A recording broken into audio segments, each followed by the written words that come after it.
মানুষরা একটা কলঙ্কিত সমাজে আছি। কথা বুঝতে পারছেন? মানুষ হয়ে জন্ম নিছি ঠিক আছে, কিন্তু মানুষ হইতে পারি নাই। একজন মানুষের কষ্ট দেখে আপনারা যেই আনন্দটা নিচ্ছেন, এই আনন্দ সারা জীবন থাকবে না, এটা মাথায় রাখেন। একটা মানুষকে বিনা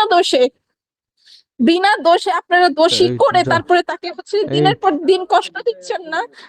এই কষ্ট যদি আমার চোখের পানি যদি আমি বিনা দোষে যদি কষ্ট পেয়ে থাকি, আল্লাহ আপনাদের একটা মানুষকে হচ্ছে যে মাফ করবে না। ঠিক আছে, আজকে 1.5 মাস ধরে আপনাদেরকে ভাই হোক বন্ধু হোক যেভাবেই হোক আপনাদেরকে বোঝানোর চেষ্টা করতেছি।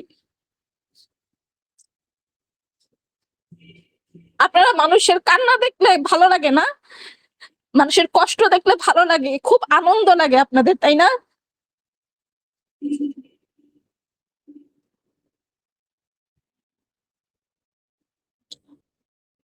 কেন আমি মানুষ হিসেবে আসলে লজ্জিত যে আমরা মানুষ। না না না, আমরা ঠিক আছে, ব্যক্তিগতভাবে আমি লজ্জিত এখানে আর কথা বলছি। ও তখন কিক মারলো না, আপনার কাছে আমার প্রশ্নটা এখন লাস্ট ফিনিশিংয়ে আমি ফিনিশিং দেবো, সমাধান করে চলে যাবো, ও এখন কেন কিক মারলো, প্রশ্নটা আপনার কাছে।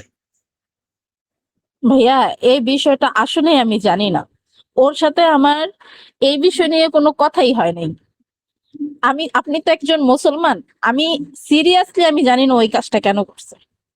হয়তো বা 2 কেউ চাচ্ছে ঘন্টা না ধরে যে এটার এখানে ও সমাধান হোক। বসে আছে, আমিও বসে আছি, ওই যে ঠিক আছে। চাচ্ছে না এই সমাধানটা হোক। বললাম না, একজন পুরুষ মানুষ, একজন সঠিক পুরুষ মানুষ এখানে পাই নাই যে এই কথাটা বলবে যে বাস ভাই হয়েছে তো সমস্যাটার সমাধান করেন। এই যে বললাম না, পিছন থেকে মানুষ উস্কায় দিতে পারে, তাই না নিচে নামাইতে পারে, কিন্তু কেউ সমাধান করতে পারে না। আমি এখানে 4 ঘন্টা ধরে বসে রয়েছি, 14 মিনিটটা আমি খুলে এখানে দেন একটু 4 কথা। ঘন্টা ধরে বসে আছি, সমাধানের জন্যই তো বসে আছি, তাই না?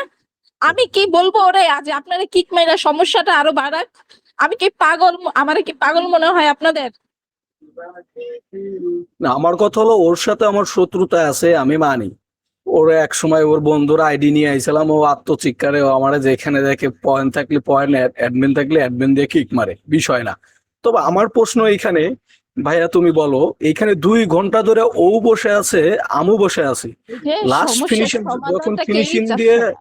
হ্যাঁ, এখন লাস্ট ফিনিশিং যখন সমাধান দিয়ে চলে যাবো, ও তখন কেন কিক মারলো?